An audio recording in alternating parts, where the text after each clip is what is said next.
Hello, welcome or welcome back to Heretic Owl Tarot. My name is Liz. I'll be guiding you on this journey today.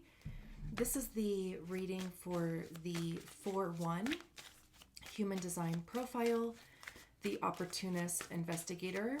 If you don't know what your human design profile is, there's a link in the description for you to get your human design body graph, and your profile will be listed on there.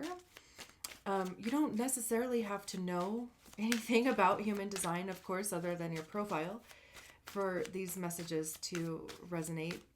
I try my best not to use a ton of human design language so that the message doesn't get confused or lost, because just like anything newish, right? It's like I know when I first started looking into human design and getting obsessed and all the things like hyper focused or hyper fixated, both. I was like, I know what all of these words mean, but like in this context, I don't get it. So anyway, the intention is for obviously, this to be an additional, avenue or channel to receive a message, because not every 4-1 is a Leo or, a Gemini. So definitely be sure to check out your zodiac sign readings. Those are all up. And what do we got? We have the 9 of Swords, the 6 of Swords, King of Pentacles, 10 of Pentacles. Interesting. Air and fire. Or fire. Air and earth. Dang. I'm still working on my morning coffee. Like, can I blame caffeine for that? Yeah, I mean, honestly, this actually really feels like almost kind of like getting out of an internal thought process and going for something. It's like, I'm not going to think about it anymore. I'm just going to actualize it, like take practical steps towards it. Like, I'm just going to do it type of thing, even though, like, I know we don't have wands on the table, which is kind of funny that I said, air and fire at the beginning, because this does kind of have like a fiery like flow to it. And also, even like the reason why it's even feeling that way too is, like when we think of wildfires or like even brush fires is kind of the image that's like coming to my mind, is that the fire keeps kind of moving forward, right? And what it leaves behind is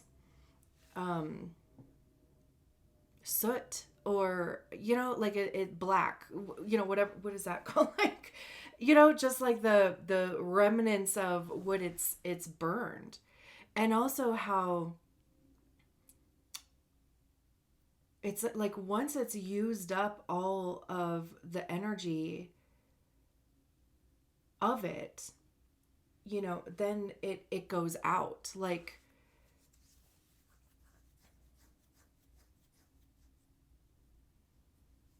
like we even just think of like firewood, like in a fireplace or whatever, right? Like at some point there is not going to be any available material for the fire to feed off of.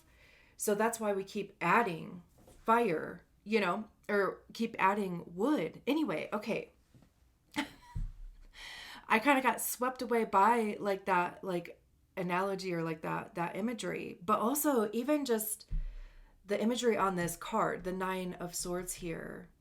That's kind of what started the whole thing for me, is like these oranges and the yellows and then the black on it too. And again, right, when we think of, I just keep seeing this image of a brush fire and how the fire keeps moving forward, and then what is left behind it is what's been burned. And there's no energy like left, or no material left in there to burn. And that's kind of the feel with the Nine of Swords. Now, swords have to do with our mind and our mindset, ideas, perspective, beliefs, how we're communicating any of those things. It's logic, truth.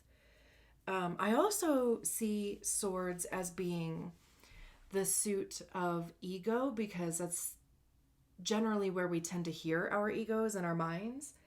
And our ego is created by the stories that we attach to experiences, circumstances, feelings, even, right? Like and that becomes our ego. That becomes the filter that, we experience life. It kind of goes through the filter of our ego and it kicks out a story. And that's why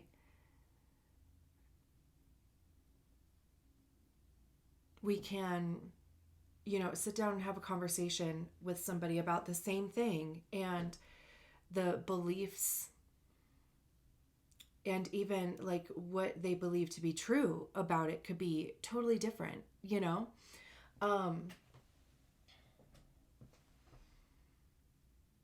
which is always like so fascinating to me. Just psychology and the human experience. It's just so fascinating to me. But anyway, so nines are individual completion.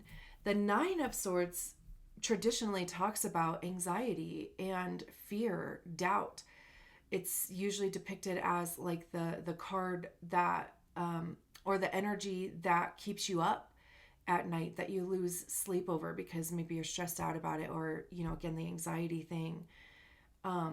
However, though, that analogy that was coming to my mind, and even just the whole unfolding of the having material to burn, and truly, like, once there is no more material to burn through, the fire goes out.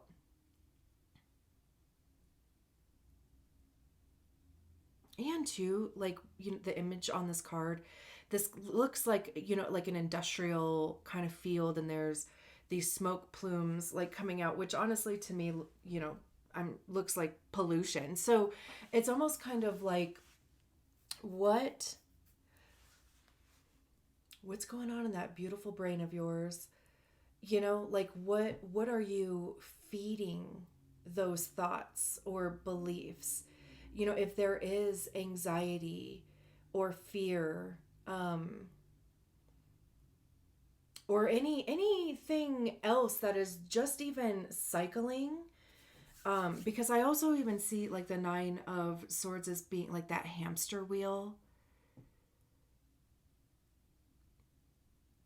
Even like mental gymnastics can be on there. For me, sometimes it's like my brain just like has to have something to chew on sometimes. And if there's nothing, if there's nothing going on, then it'll choose something for me. And and all of a sudden, for days, I've been thinking about the most random thing that I probably hadn't thought of in like 15 or 20 years. And I'm like, what is this? And then it gets a little confusing, because it's like, oh, is this coming up because there's a message there, or there's, something to be discovered, or something to be released, or blah, blah, blah, blah, blah. When really it's just boredom. Sometimes, like the whole idle mind is a devil's playground type of thing.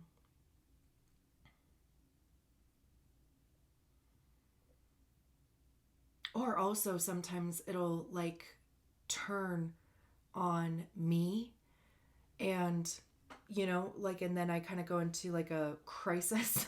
Like that's at least how it feels. But it's like, again, like if I don't have something to focus that energy on, like if I don't have material to feed the beast, and not that like, I'm not saying that like the brain needs to be busy all the time, or that we need to be thinking about stuff all the time. No, absolutely not. But also being aware of what type of material we are feeding that fire, and what kind of energy is it kicking out in return. Because that's, I think, maybe like the karmic thing of like what you put in determines what you get out of it, so again, it's like what kind of belief or story are you attaching to whatever it is that's filtering through your mind.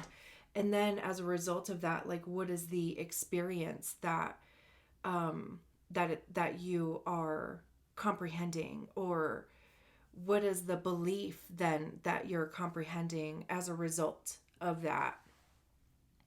And it's interesting that we have then the Six of Swords, because literally the Six of Swords is like, whatever is happening in the Nine of Swords, move beyond that.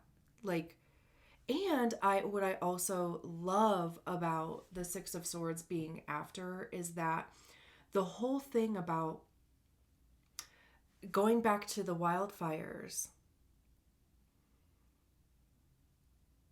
God, there's this like whole story, and I wish I could like remember it now.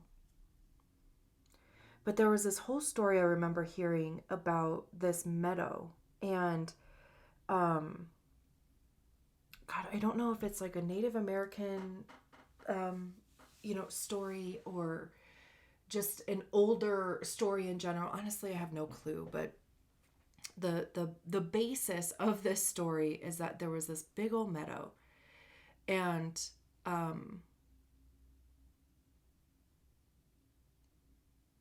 people used to hunt there because there would be a lot of wildlife, that would come to that meadow to eat. And then all of a sudden, it just kind of less and less wildlife started showing up. And one day, like a tree or something in the meadow was struck by lightning, and people were devastated because, this fire went through the meadow, and they're like, oh my God, what are we going to do now? Right? I mean, the little bit of wildlife that was coming through here, was sustaining us, but, it was definitely getting to be less and less. As wildfire comes through, now there's like nothing. Well, the next year, things started growing again. Grass started growing, plants started growing, little tree saplings, whatever, like started growing. And the people were like, oh my God. Who knew that by burning, like, again, just the material that served its purpose and was just there, and also even the whole thing about there's a lot of nutrients in soot or whatever, like burned material. So that helps to like fertilize the ground, like charcoal, right? Like you can put charcoal into your plants because there's minerals in that. Like in my own soil mixtures, like I have charcoal in there. So yeah, like there's this whole, I know that story was not well told. Because I'm like sitting here with my eyes closed, like just trying to like pick pieces out of the story. But man, I really should just like Google that and get reacquainted with it, because I feel like I bring it up every once in a while and I never do remember it. But it's this message about the benefit of fire burning through old or dead or used material, and how beneficial that is on both sides. For one, it gets rid of like what has been used, what is no longer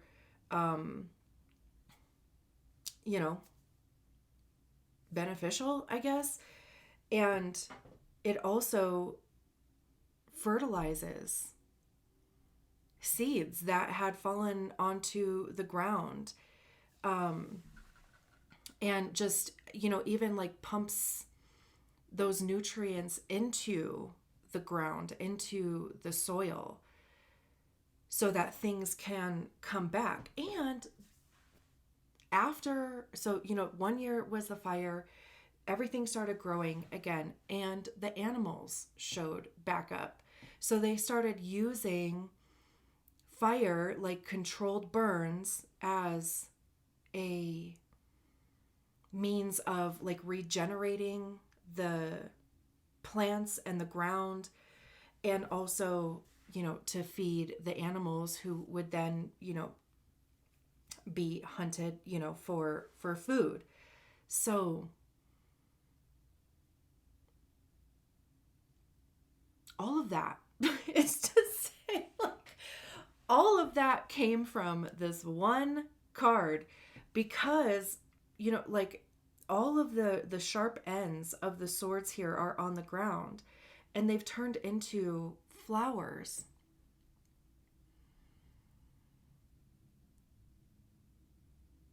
So it's almost like, allowing your thoughts to encourage you. Literally, this card is about shifting your mindset. It is traditionally depicted as, some people on a boat, and they're leaving choppy water, and they're moving towards more peaceful, more calm water. And of course, like, water in tarot represents our emotions. So, and our emotions and our thoughts are very much tied together, right? Like, we feel anxiety as a result of what is going on in our heads, right? Like, it's very much connected. We feel fear as a result of a story or belief that we have in our heads. So it's very much connected, and even being able to water these flowers here too. So again, I mean, truly, this card coming after the Nine of Swords is literally like, change your mind, change your life.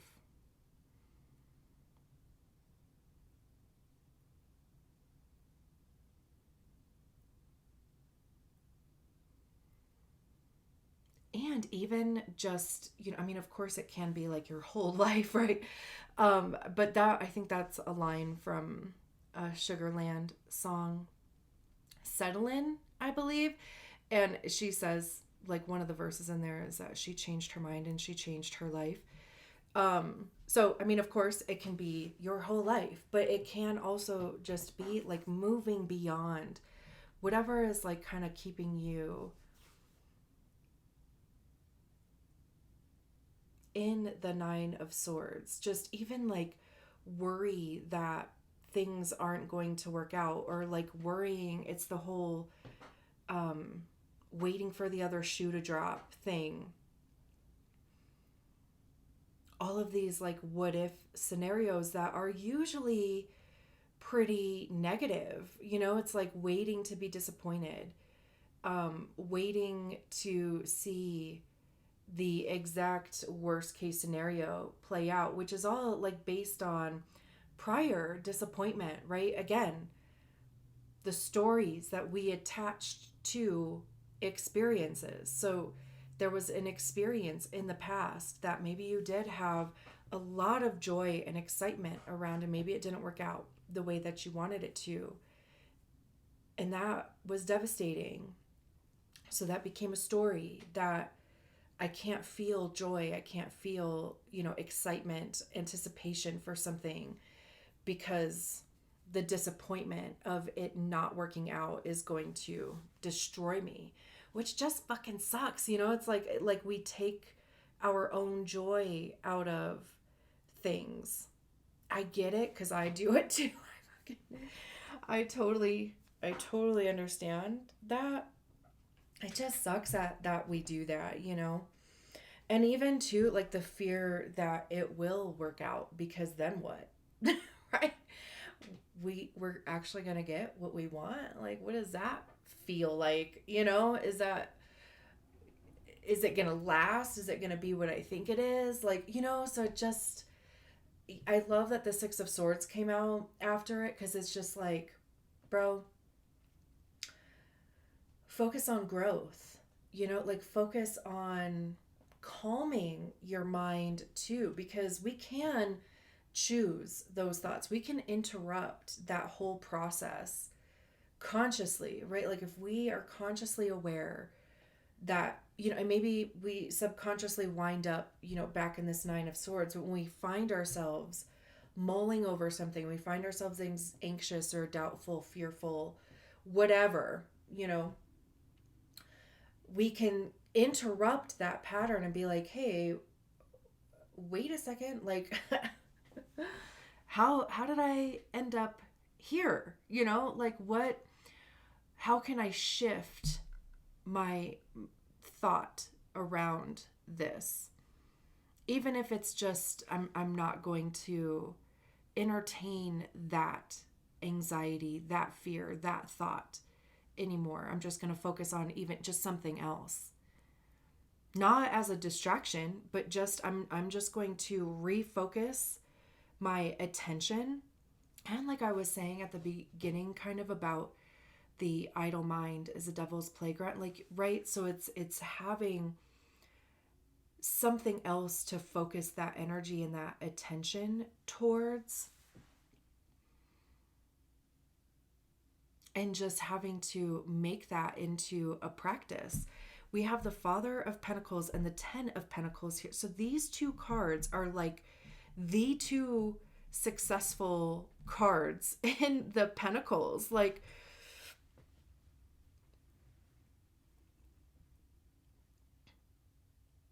if there's any two Pentacles cards that you want, like to confirm or affirm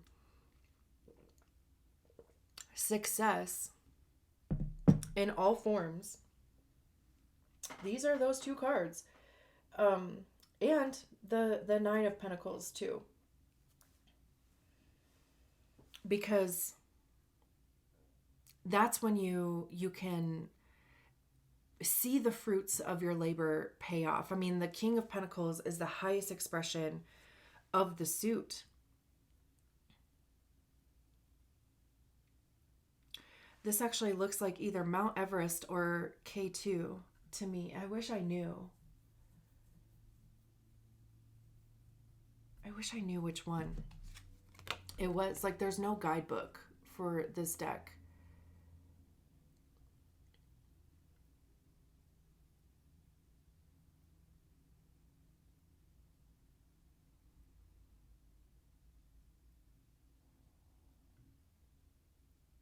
I don't know. It almost kind of looks more like K2. Anyway, Mount Everest and K2 have been my hyperfixation over the last week. That is the only reason why I know that. I mean, I have literally, if I'm not doing tarot readings over the last week, which I wasn't, I only started back up doing the readings like 2 days ago.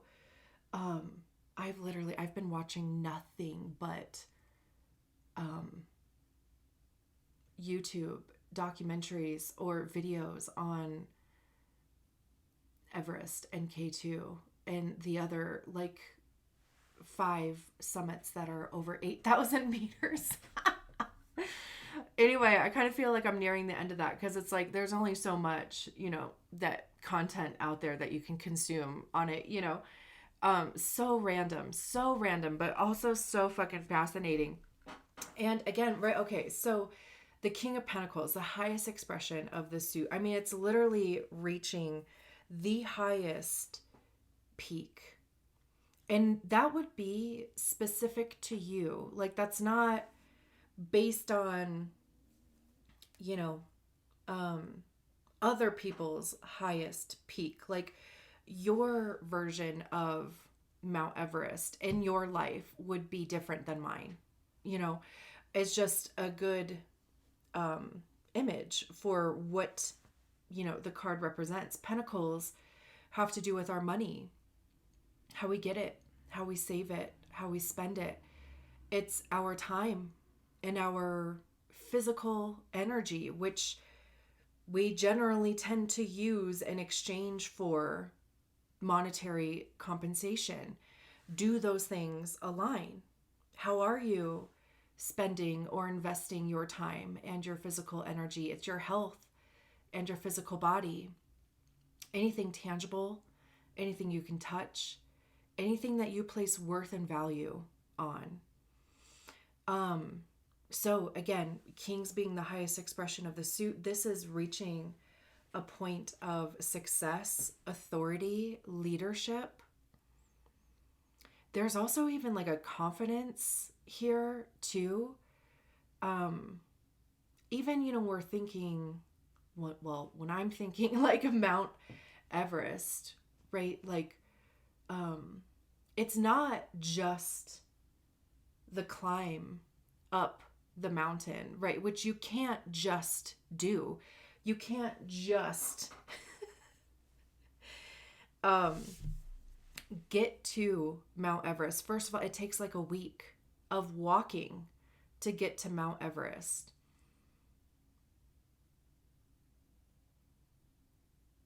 After the plane rides, right?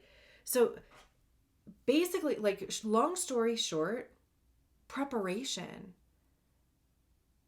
and even dedication to, like, literally investing your money and your resources into yourself, into your craft, into even like your dream, your goals, right? Physically showing up, physically developing the skills, physically mastering something. And then putting all of those things into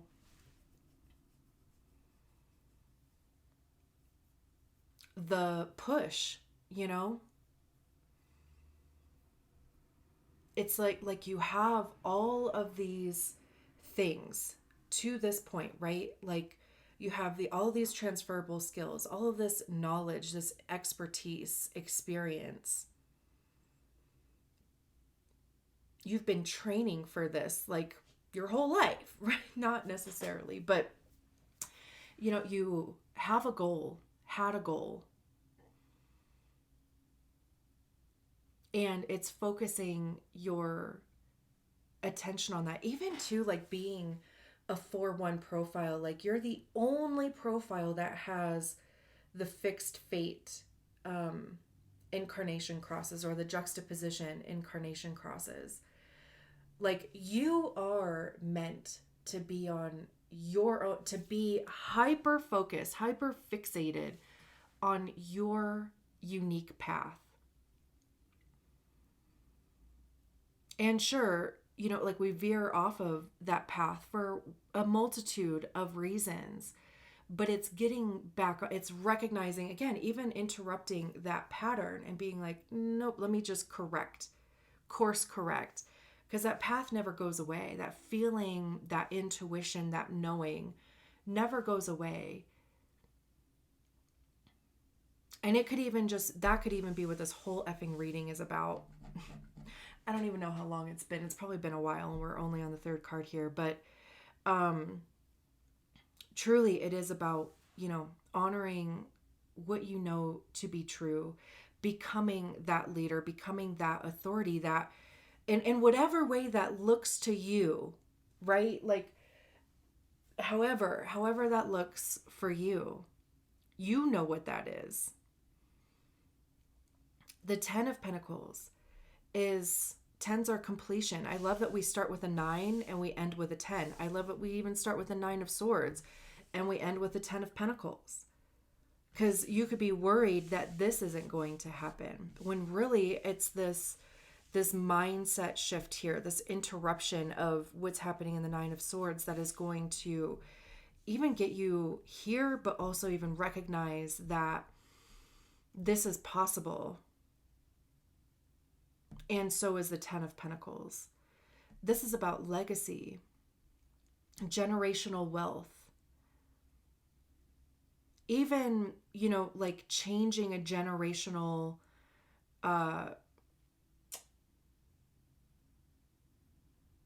cycle. Like if you're the first person in your family to do whatever, go to college, graduate college, get a prestigious job, whatever, travel overseas, even want to conquer something like Mount Everest or K2, like just even having dreams and goals that are that magnificent, honestly, like, because they are. And it's also very fucking possible too. And I think that. But like I said, tens are completion. So this is, again, the King of Pentacles, the highest expression of the suit. There is nothing like beyond the King of Pentacles, right? It just kind of goes back into the same cycle. Like, now, what do you want to manifest or actualize? With it's a kind of the same thing with the Ten of Pentacles. This is the goal actualizing. This is you reaching and conquering that goal. Tens usually involve other people. So that's why, again, with the Ten of Pentacles, it's generational. There are usually multiple generations depicted in the Ten of Pentacles, because not only are you healing the generations that are in front of you, right? Like your parents, their parents, their parents, and even if they are not still in this world where we are, you are still a product of their traditions, their beliefs. And if you are changing that belief system, if you're changing what you believe to be possible or the things that you are striving for, then you are, in effect, you are also healing that generational line, and you're also pioneering a new way of being for generations behind you, your kids, their kids, their kids, right? Not to mention, it's not just your immediate family, it's people around you too, and affecting change with them and what they believe to be possible. You have that fourth line, the opportunist. That's all about networking, connections, like the people that the first line, investigation. It's like sharing your knowledge with your community.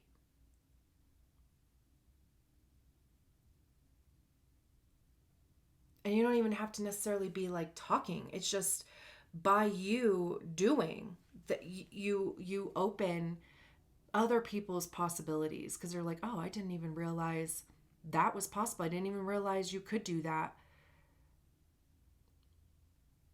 I actually want to do that now, or I want to do something similar, or I've always had this curiosity. I've always had this interest or this desire to do whatever it is.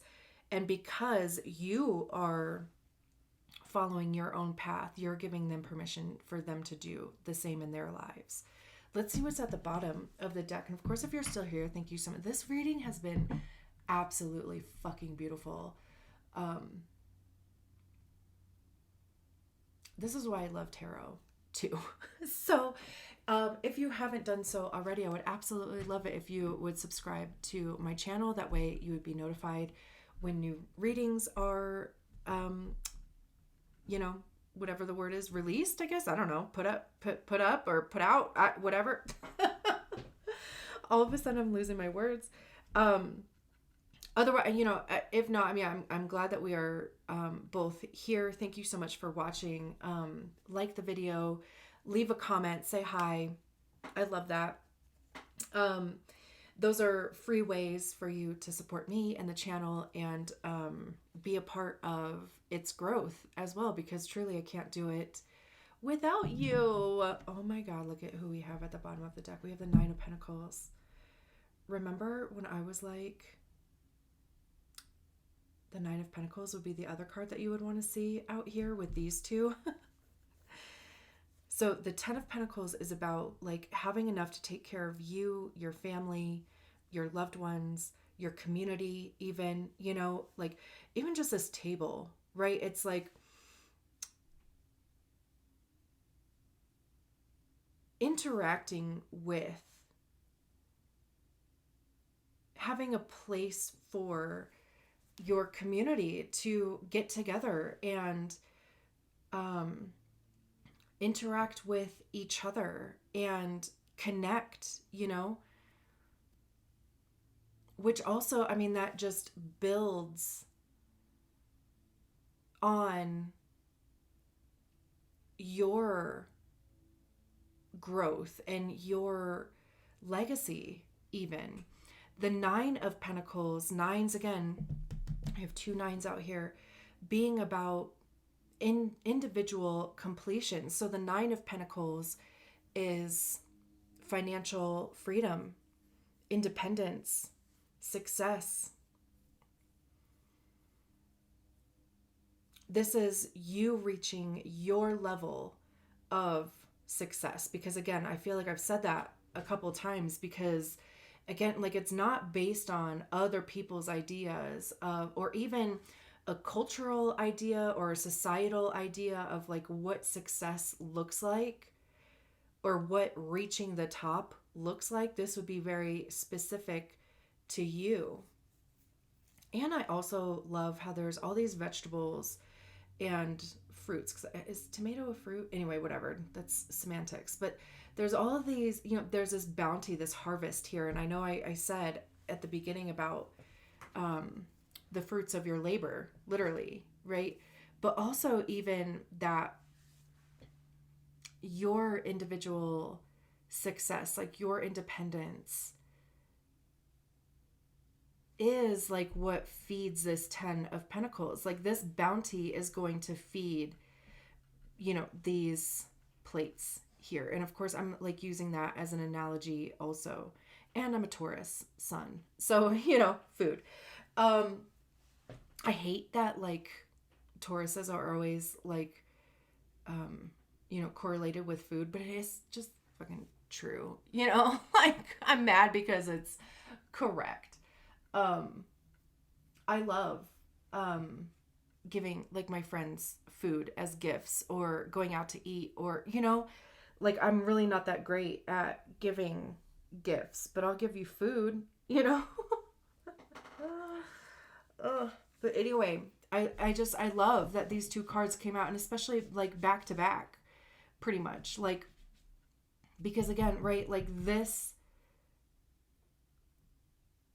success here, like you reaching this point here, which is also like even just confidence and acceptance, and even just the thought of, wow, like what I have here I can share with other people.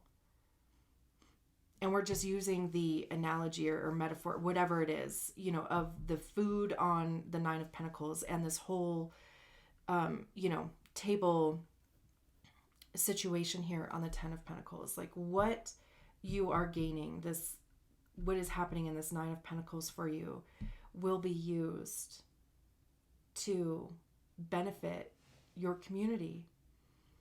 And no doubt you want it that way. Like that's the dream, right? Fuck, I love that. Oh, this has been so cool. Thank you so much for allowing me to read your cards. I will talk to you soon. Bye.